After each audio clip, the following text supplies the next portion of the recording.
नाशिकमध्ये 2027ला सिंहस्थ कुंभमेळाव्याची कामं गतिमान करण्यासाठी मनपानं 300 कोटींचं कर्ज घेण्याची तयारी केलेली आहे। दुसऱ्या बाजूला CSR निधीतून कामं करण्याचा सुद्धा निर्णय मनपानं घेतलेला आहे। कुंभमेळ्यासाठी अवघी 2 वर्ष शिल्लक असताना शासकीय निधी अपुरा असल्यानं स्थानिक प्रशासन मात्र अडचणीत आलेलं आहे। 15,000 10,000 कोटी देणार कोण तुम्हाला? आणि शेवटी आता ही परिस्थिती आहे। लहान कामांसाठी सुद्धा 300 कोटी रुपयाची प्रॉपर्टी गहाण ठेवायची पाळी आली। ही परिस्थिती आहे।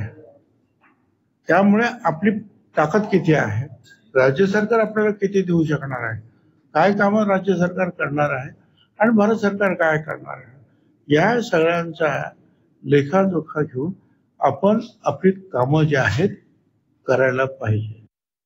राज्याची स्थिती, अर्थव्यवस्था तर डबघाईला गेलेली आहे, ही वस्तुस्थिती आहे, हे नाकारताच येत नाही।